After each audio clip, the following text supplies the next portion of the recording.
Welcome back to the channel, everyone. I am joined by my good old friend Callum. How are you doing today? I'm good, bro. Can't complain. Can't Can't complain. complain. Yeah, we are back today previewing the UFC card that's coming up on the 8th of July, which is UFC 290 International Fight Week, where it'll be Mhm. headlined by the UFC Featherweight Title main event between Alexander Volkanovski and Yair Rodriguez. Callum, this is a cracking main event. Shouldn't have been the main event that we should have been expecting. It should have been the John Jones defending his UFC heavyweight titles. But this is a pretty good main event to sort of cheer the fans up. Completely agree. I think here's the thing. No disrespect to Stipe when I say this. I think the Jones Stipe fight carries more prestige in terms of the name value, Nostalgia. but I actually think Volkanovski versus Yair is a more exciting fight. Again, no disrespect to Stipe. I love Stipe. I rate him so highly. At this stage of his career, though, what he's gone through in the last few years, going trilogy with Cormier, that the fights with Ngannou, Can be I dazzled actually think for. I think he's down. I think he's there for the taking against Jones. Jones is the fresher man. He might even be the bigger, stronger man now. Yeah. I would favor Jones to win that and win that quite easily. Yeah. Volk versus Yair might not have the star power. It's a hell of a fight, though, man. It should do because I still believe Volkanovski, he is pound for pound best Yeah, fighter in the world at the moment. yeah, Scrap what the UFC pound for pound rankings is. It's got John Jones top, and then it's got Volk second. For me, Volk is still the pound for pound UFC's best fighter. I still believe that he beat Islam yeah. So do for for the title fight earlier this year. We'll touch on what could happen with that a little bit later on. But how are you seeing this fight? Because for me, this is probably Volkanovski's hardest test. An unorthodox striker in Yair. You don't know what mentality Volk's going to be in. He is hitting that cursed age of 35. I believe he's 33, 34. Like, I always worry that when you're in the lighter divisions, the second you hit the mid 30s, there's one way you're going. So I don't know if not this is Yair's perfect time to beat Volkanovski because Volk's already talking about Ilia Topuria rematch with Islam. It's gonna mm. and stuff like that. Do you think that Volk's sort of taking his eye off the ball a little bit, and this could be Yair's opportunity to sort of, you know, bring back gold for Mexico? I actually believe that if there's one man I doubt would ever become complacent, it's probably Volk. I think Volk, and this is not just me from the outside looking in, everyone who trains with Volk, everyone who speaks about him, even Eugene is a tough trainer apparently. Mm. They all speak highly of Volk. They just say he's that guy. He's just built different. Volk is built different. It's the rugby And I league. wasn't even a Volk believer. Volk made me a believer when he was triangled twice by Ortega and triangled and guillotined twice by Ortega and got out of both and then destroyed Max in the trilogy fight. Volk is that guy. He went up, in my opinion, like yours, beat Makhachev, didn't get the decision. Yair is a tough fight. He's a really dangerous fighter because he's always looking for the finish and he can finish in a variety of ways. Look how he beat Josh Emmett, beat him with a triangle choke when Yeah. everyone would have expected him to stop him with strikes. Even the fight against Max Holloway, Yair was fantastic in that fight. Max is just that guy though. Thought it was a lot Um, closer. I thought that fight was a lot closer than what people yeah, thought. but Volk for me, he's just a whole nother level at the moment. He's just operating at a whole nother level. And if there's anyone I expect not to take their eye off the ball, it is Volk. That being said, though, I think Volk maybe has two more fights at featherweight and then moves up to light heavy. So Yeah. not light heavy, Light lightweight. heavy, Jesus. That would be something, innit? He's packing on that serious Volk muscle. versus Yuri Prohaska. Make it happen Yo, now. take my money. Take my money. Like you wouldn't even get up to Yuri's belly button, You like will. height-wise, because he's that small. But yeah, I definitely agree with you. He's probably the only UFC fighter that you could imagine his eyes not going to be taken off the ball. Yeah. Fun fact for you: after Amanda Nunes' retirement, he has the longest UFC title run, but by a country mile of anyone. His featherweight title reign, I believe, it's 3 years. I Yeah. believe it's 3 years. Hold on, was it 3 years?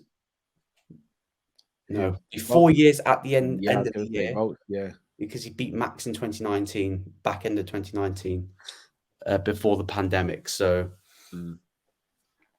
for me, I also do agree with you. I do believe he's got a couple of fights left, just because I don't believe he's got an issue with cutting the weight. Because I don't believe he's ever mentioned about that it's a No, half cut. I just don't think he'd have anything else left to prove. No, I don't think he's. I'd say he's got one more fight at feather. After this, if he beats Yair, Yeah, and that's if Ilya if he beats Jair, he's only got Topuria. for me. He's only got potentially Taporia. It's like the only fight that you're desperate to see before you go. Yeah. Okay, yeah, now you can go up and be a staple at lightweight. But for Yair, this is a massive opportunity for him. This is a massive one because he got beaten by Max in a very tight fight. But let's be honest, if you're not Volk, everyone sees to be beaten Yeah. by Max at this rate. And Yeah. sort of Volk is sort of like T saying, wait, Max, get out my effing division so I Yeah. can beat the contenders. But it's going to be so interesting because you could imagine, right? Volk's like, oh, I'm done. I'm going to move up. Max could be like, no, I'm moving up too. Yeah. And then they're just going to meet again at Yeah. lightweight. Exactly. You could see it happen. But Callum, I'm going to have to push you. I'm going to have to push you for how do you see this title fight going? Are we going to see Anne still, or are we going to see Anne new? I think I can't go against Volk. I just can't bet against the guy. Look, Yair is brilliant, but I've got to go with Volk. I see more ways Volk can win. Yair has to stop Volk, and Volk looks like he's very difficult to stop. I am going to go. I'm going to say we're going to see the same fight as the Ortega fight. I reckon we're going to see Yair have that opportunity. We're going to see him catch him in a submission, and we're going to see Volk's got that dog in him We again. already know he's got it in him, though. Yeah, I let's don't see even know. if I he's don't got even more know if he gets dog caught. in him. I reckon he'll get caught with a submission. We're going to be thinking, oh, here we go. He's going to lose the belt. And then Yeah. he's just going to pop his head out off the submission, pause. And then, Pause. and then he's going to win the fight. So I think he's going to win it by decision, 4-1. Like that's the way that I'm seeing it at the moment. For Yeah. me, yeah, he's got to finish him because if it goes to the scorecards, I'm backing Volk all the way. Let's go for what could happen afterwards. Let's say it's Volk retains his UFC featherweight and got belt. There are rumors that should he win, he will turn down any of the UFC's attempts to get him to fight on the Sydney card in September because he wants a rematch with Islam Makhachev at Abu Dhabi in October for a rematch for the lightweight title. Callum, what Yeah. are you doing? Are you telling Volk, no, I'm going to make you fight Topuria in Sydney because Topuria has said that he's willing to go to Sydney to fight him. But after Topuria, I guarantee you'll get who's ever's the lightweight champion. Or do you somehow tell Charles Oliveira, yeah, you sort of smashed everyone, but we want to give Volk the rematch, and you're leaving Charles in limbo, and Charles is hitting 30. I think he's in his mid-30s as well, nearly, and he's nearly Mm. hitting that unfortunate number 35 soon. Which fight are you going to be disappointing? I think you've got to disappoint Volk, unfortunately. I Yeah, think Charles never got a rematch, which I actually think he should have probably got an immediate rematch, but he didn't. I think it's got to be Volk, and I think Volk. I think it's got to be Charles. Charles has got to get that shot next, in my opinion. yeah, He just redemption. took it. And then here's the thing for Volk though: how long will Volk have to wait? Because the winner of Charles Oliveira effectively is going to fight the winner. Well, no, if Islam wins, he'll fight the winner of Justin and Dustin. Yeah, If Oliveira wins, I don't think they rerun Poirier or Justin. I no. think then you could see Oliveira versus Volkanovski. Ooh, and if you're Volk, you're probably looking at that thinking, now It's a that's a more more winnable fight. favorable matchup for me. So I'd I love to completely see that agree. fight. Like Volk you, versus Oliveira would be a mm, fight for the ages. yeah, yeah, yeah, yeah, yeah. Yeah, yeah, yeah. Just add that there. But for me, like, could you imagine Volk to Poirier headlining UFC Sydney in Yeah, September? Perfect. yeah, Like perfect. Like that makes more sense. And you can tell Volk, look, like you'll get the next shot. Because like not gonna lie, like you see some of the stuff that Islam's saying, like, I don't want to fight Charles out because I've yeah, got nothing else in my division. How bloody dare you say yeah. that you want to do that? You've only fought a featherweight for your belt. I'll be honest. Islam's resume is very mediocre, barring two fighters right now. Vulcan Charles. Yeah, it's very That's mediocre. He that's still has a long way to go to prove himself, in my opinion. yeah. So talk of double champ stuff. Hush. Hush for a Yeah, little bit. yeah, But yeah, that's the main event. On to the co-main event. We have a I don't know whether you call it a second fight between these two fighters or a third fight between the two fighters, and that's for the UFC Flyweight Title between Brandon Moreno and Alexandre Pantoja. They have fought twice before, once on Tough, where Pantoja beat Brandon Moreno by submission.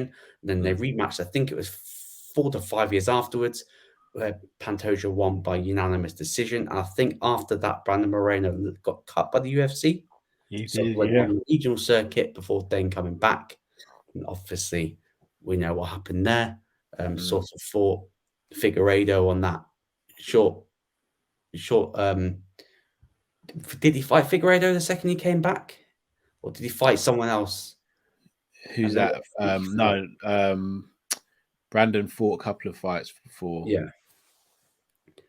So Callum, is this gonna be repeat for Pantoja or is this gonna be revenge for Moreno? This is a tough one. Pantoja is a hell of a fighter. It's a I killer. just feel as though Moreno's coming into his own now. Like he just feels as though he just knows who he is now as a fighter and as a person. And Mm, I think when you're going up against someone like that, they're very difficult to stop and beat. Now, granted, Pantoja can turn around and say, I've got his number. Look at the records." mm. The activity for Pantoja hasn't been as much as Moreno, but also the level of competition as well. Moreno has been fighting the best, which has been Figueiredo. I've got to go with Moreno on this one. I think Moreno's going to take it, but I'm looking for. I think this could be the fight of the night. Yeah, because I'm just having a look here at Pantoja. Just got his record up on my screen. 25 wins, 5 losses. It's never been finished. Mm, All of his losses have been by decision. He last fought Alex Perez July last year, where he won by submission by a neck crank.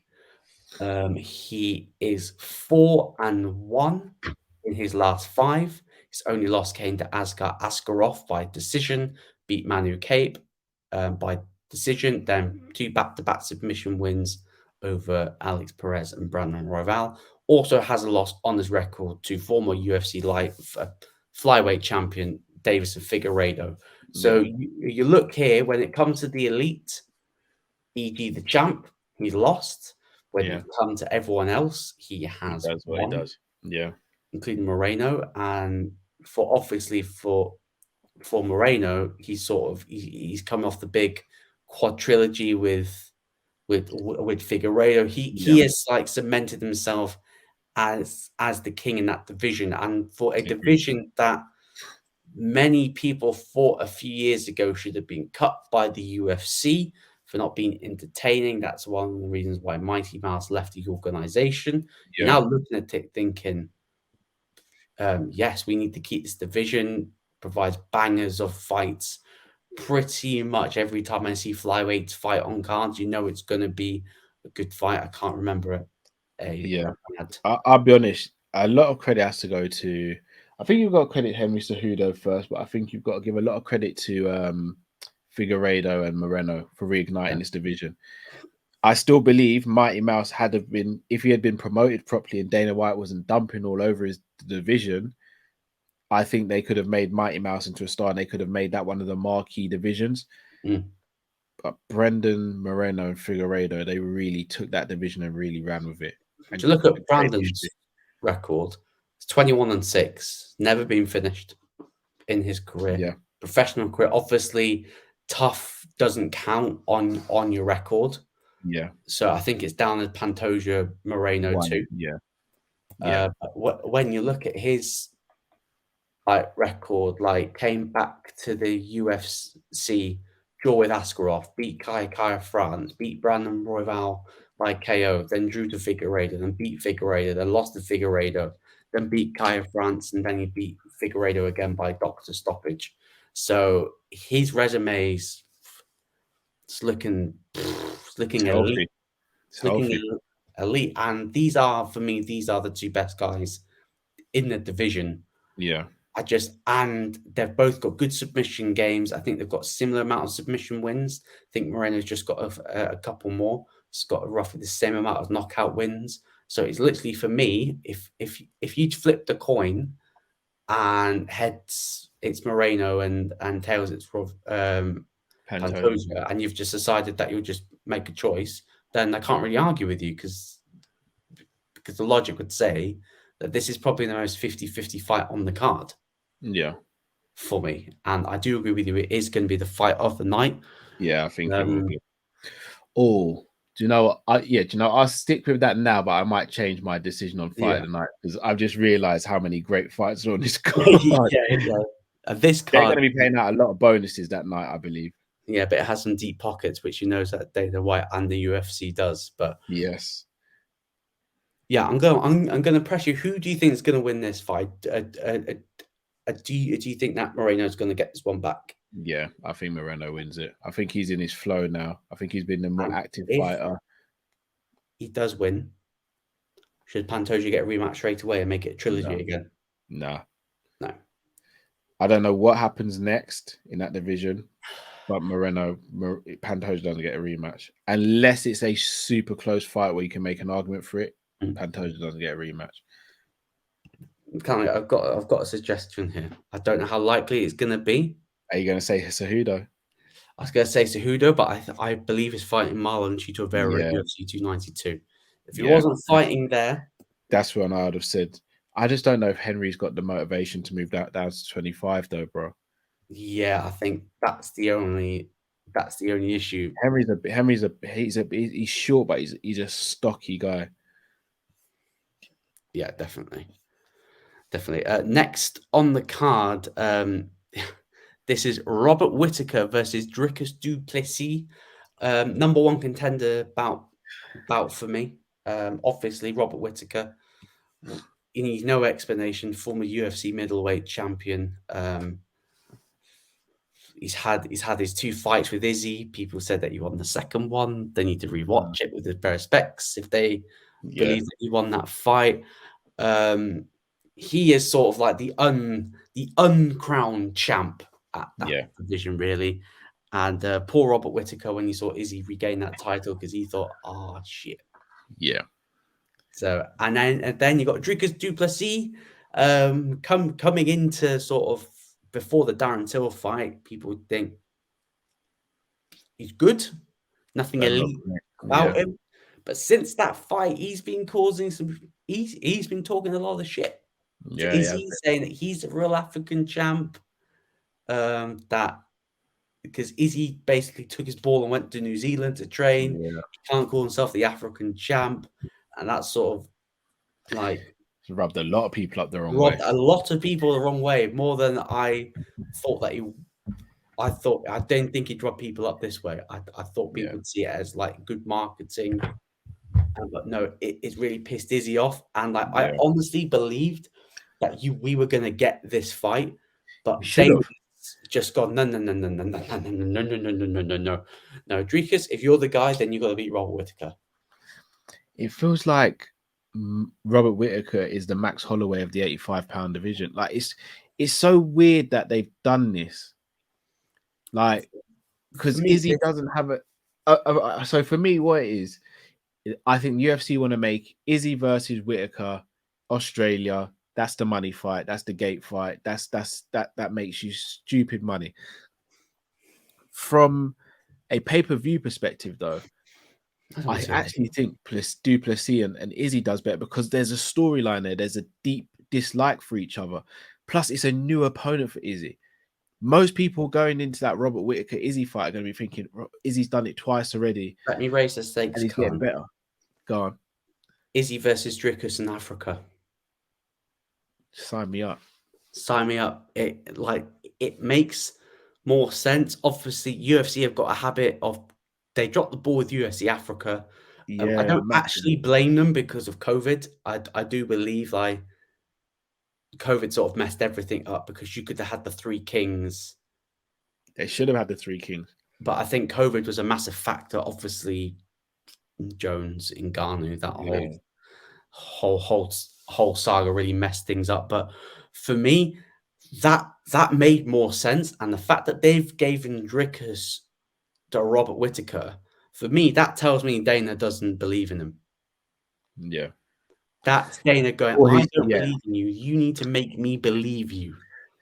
But should Dana have to do that? Because you could have given Whittaker the title shot after Duplessis and Izzy still without even having a fight. But then what are you going to do with Robert Whittaker? You could have done Whittaker versus Strickland. You Or could have. Whittaker Izzy versus needs new. Paulo Costa. Izzy needs new opponents. Yeah, but Paulo Costa. You could have done Whittaker Costa. Although yeah, Whittaker, I think, said but he's not going to Costa's fight been Costa given again. some. I don't know who he's got. He's been Is it given some Aspinall? sort of new guy that is sort of he's fought Hamzat and didn't get mauled in like a round Yeah, or something like that, which is weird because you're giving someone that's completely new to the UFC, you're giving him practically a top 5 guy straight away. yeah. I don't know whether I, or not I that's think it should have been Whittaker Costa, but apparently Whittaker said he's not going to fight Costa again because Costa messed him about a few times now. yes, it's beginning of the year actually. Remember that Yeah, was supposed to that was happen. meant to be. Costa Yeah, was like, meant to happen in Brazil, wasn't it? No, yes, it's meant to happen on the Australia card. So it's meant to happen in the Australia card with Volkan and oh Islam. yes, because I remember, didn't we say that card He missed another big fight. missed a big fight on it 'cause it like Yeah, sort of lulled in the middle, but yeah, looking at this fight, for me, this is like if you're banking, like if you're putting like an accumulator and you need a banker, this is the banker because I cannot see Dricus Duplessis. He for me is a diet version of Marvin Vittori. yeah, He is a B-Tech Vittori, and I don't rate Vittori. So that should tell you what I think about Dricus Duplessis because he has got cardio for 1 round. If he doesn't finish you, he looks gassed. Robert Whittaker will piece him for 3 rounds. And if Robert Whittaker loses, then I think I'm done with this game. I think I'm done with this game. yeah. If Whittaker Here's loses, the thing: they want to have a quick turnaround of the winner of this fight. Apart from Izzy Adesanya, who gets in there, Robert Whittaker, and comes out and is able to turn around within 2 months? No one. Robert He Whittaker, made Yoel Romero, the man of steel. He made him get injured. yeah, plus Robert Whittaker's feet as well. They were Like, goose. I'll be honest, it's very weird matchmaking this one for me, and suggests And, they don't know what to do with Izzy next.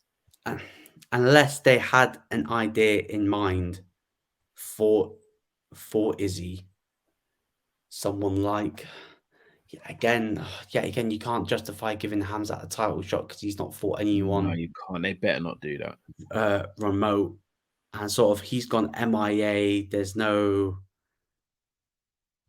rumors for him to fight like at all. Like he's coming back in Abu Dhabi. Apparently, that's the.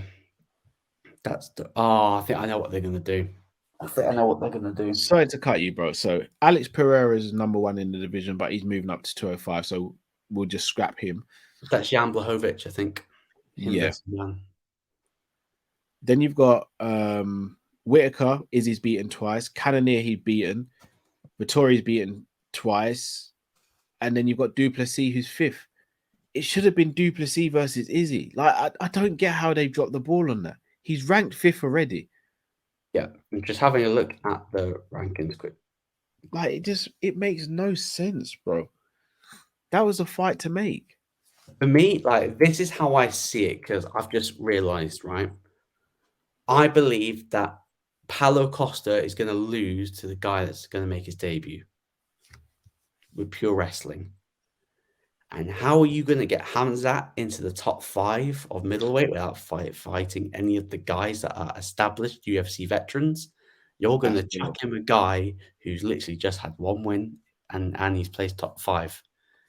You know Hamzat's beaten him before. Boom, beats him. Boom, you can give him a title shot now. Maybe, but that's still a little while from now, though. What happens with Izzy? Because Izzy wants to fight again before the end of the year. He wants to, and they want him on that Australia card. Strickland's fighting this weekend coming up. UFC, the last card. Got a wild shout, Brendan All-In Allen. I think if Strickland wins the fight at the weekend, Strickland could get that fight by default. He needs to put on a good performance. He just needs if he can fight half as well as he talks shit. Yeah, but we kind of know what Sean Strickland did. He's going to outwork you with jabs, front kicks, and right hands. He might not knock you out, but he's gonna outwork you for the rounds.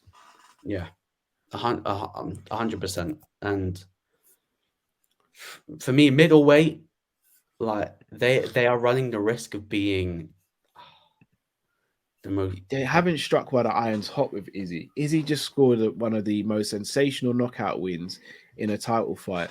Strike while the iron's hot, man. You've got probably the biggest fighting commodity in the UFC right now. He is the biggest active commodity you've got in the UFC right now. You're dropping the ball, man. Should have been him versus Duplessis. And I love Whitaker, but Whitaker could have fought Strickland. He could have fought anyone. It just made very little sense to me. Yeah, 100%. Predictions. Oh yeah, Whitaker. I think Whitaker shuts him out. Whitaker might even get the stoppage. I'm going to say Whitaker 3rd round stoppage. Yeah, I think I'm being polite as well. I think it's more likely going to be 2nd round stoppage. I'll go 3rd round. I think Whitaker breaks him down first 2 rounds and then gets the stoppage in the 3rd. Right, moving on to a fight that was supposed to be a little while back, actually, but is now being rescheduled. It is Jalen Turner versus Dan Hooker, lightweight matchup. I'm actually quite looking forward to seeing this one. To be honest, it's going to be really interesting to see the size of Jalen Turner sort of deal with Dan Hooker, who, with no disrespect, he is now the Donald Cerrone at lightweight. Fight anyone, anytime, any place, anywhere. This is a difficult one to call. Certainly looks like it. Because Dan Hooker on his day can compete with any lightweight. Like we saw him against Poirier during the pandemic. Like that was one of the fights of the year. That was one of the fights of the decade, bro. Like that fight was crazy, and he was a round away from winning that fight. And that's against the Diamond. So we know he can step with anyone in there. It's just he seems to have off nights. When he's on, he's on. Like he has off nights. Jalen Turner is starting to come into his own, starting to hit his peak. He had a really good performance, I think, against Gamrot. Hooker's not a chain wrestler and a grappler like Gamrot. Jalen Turner's very good on his feet. Because of Dan's inconsistencies and him being, it almost looks like he's not taking a punch as well as he used to be able to. Shall I go through his last 5? Yeah, I've got to go Jalen, I think. Yeah, I'm gonna go Jalen. This is Dan Hooker's last 5. Okay. No, actually, I'm gonna go his last 7. Beat Paul Felder. This is February 2020. Lost to Poirier decision. Lost to Chandler KO. Beat Nasrat Hatparast decision. Think I butchered his name. Apologies. Lost to Islam in Makhachev was Round 1. in round 1. Kimura submission. Think he took it on about less than a month's notice. Yeah, he did. He took that on very short notice. Then he made the drop back down to featherweight and got Arnold Allen pulverized by Arnold Allen. Yeah. And then he beat Claudio Pulis by TKO body kick. I have to also make a note that Pulis sort of backed out. Yeah. As well as that, because he was a bit of a buck chicken. Yeah. So as he just said, inconsistency, very inconsistent performance. And like when you look at Jalen Turner, I think the only fight that he's lost recently was Matthias Gamrot by decision because of the wrestling. But even that was a controversial decision many saw. I think I might have scored it to Jalen. Well, no, I didn't. I did as well. I think we might have scored it to Jalen. Yeah, and if you're looking at his last, okay, I did not know that. Lost to Vicente Luque by knockout. Oh, I think he was at welterweight then. But like his last 5 beats Brooke Weaver.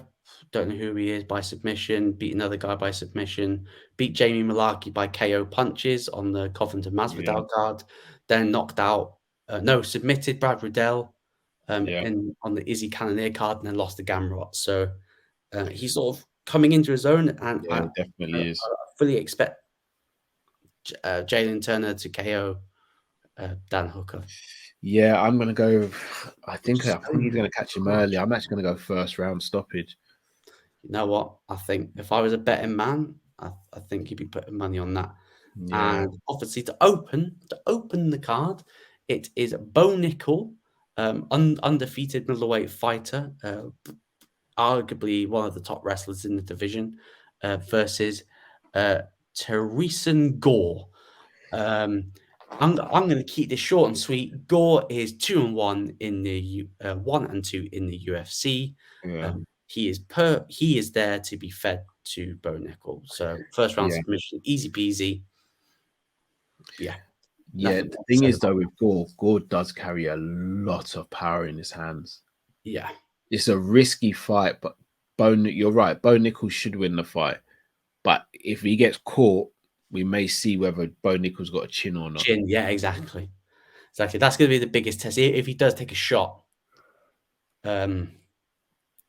let's see how he. I think they're building Bo Nickel up to either fight Hamzat or fight Izzy.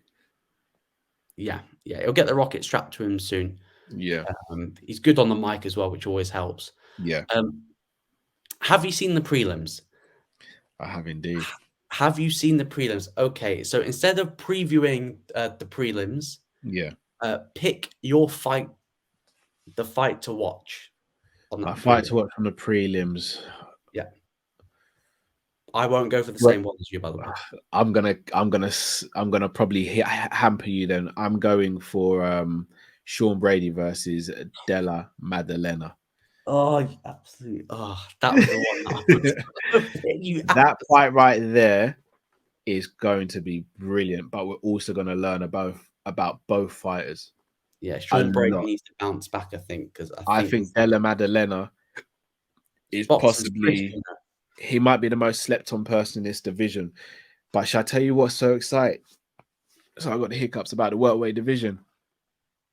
Della Maddalena, Shavkat, potentially Hamzat. Leon's still young. I think people think Leon's old. Leon's still young. Ian Gary.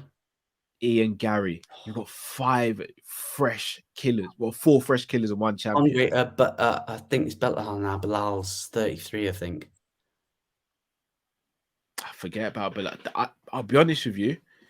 In terms of raw talent, Well, it's 70 going to be might the be. place to be, you know. Like I know it's not Welterweight might have the most raw talent. I for think me. lightweight's got the biggest names. Welterweight might have the most talent. For me, Jack Della Maddalena. For me, I think he's maybe Brilliant. the best boxer in that division. Pure Yeah, boxer. We're talking pure yeah, boxer, not I agree. kickboxer, because that's still Leon by a country mile. But Yeah, yeah, pure boxer, that Della Maddalena. He like his boxers. That Danny special. Roberts fight. Oh my days. Even against Randy Brown. Oh my god, Randy. Oh, Big up Randy Brown. I don't know if you managed to catch yes, I his caught his interview fight. with Ariel Helwani. Did you see it? I didn't see the interview. I saw his fight on the past weekend. I thought it looked good. Yeah, he did. Catch his interview with Ariel. I learned so much about him. Or always rooting for him because he's a Yeah, fellow. exactly. Fellow jammer. Exactly. Come on. Always back him. Got always back him. And also on the prelims, this is a bit of a sleeper one. I believe this is for me, Azim Yuri Giu versus Denise Gomez. Yazim 10-0, 2 Yeah. 2-0 in the UFC. One knockout, one knockout, one decision win versus Denise Gomes. I believe she's the one that's got the ridiculous tattoo on her. You know what? I believe she may be the one. So I hope you get KO'd because that looks stupid. That looks stupid where her tattoo is. I'm not going to say. If you type her name, I think you'll know where it is. If Yeah. it's her, because if it's not her, then I'm sorry. I'm sorry. This going to be Robbie Lawler's retirement fight as well, isn't it? Well, we're gonna definitely have to do the prelims, aren't we? Yeah. We cannot do a watch long. The ruthless Robbie Lawler's last fight, and we're not Yeah. gonna watch the fight. But yeah, we definitely need to do that. Everyone that's watching, make sure to hit the like, share, and subscribe button. Make sure that you check out the Sanderson show as well. Link is in the title. Callum, let the people know what's coming up on the channel.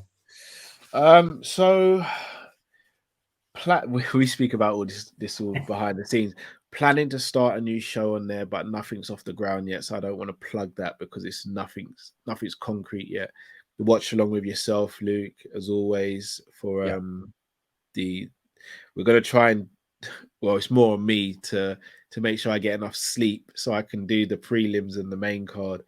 But I think this is the one where I'm gonna really try and get something going for that prelims because those prelims are really good. Hey, and And then, London as well, because UFC yeah. London, there is no excuse for Oh us not. yeah. UFC London's calm. That's calm. But yeah, doing 1 through till 7, that's a shift. Like that. That's a real shift. So That's gonna be talk about the graveyard shift. That's gonna yeah, be the biggest graveyard, and we'll see if we can get some guests on yeah, as definitely. well. On my channel, I've got some ideas, but it's the same as Callum. I don't really want to say Yeah. yes, I'm 100% doing it, and then let everyone down because my work commitments at the moment are stupid. So keep an eye out for my social media. I will start posting some regular videos. I maybe start posting more things regularly after the UFC event this weekend, which I will be watching when I visit my parents.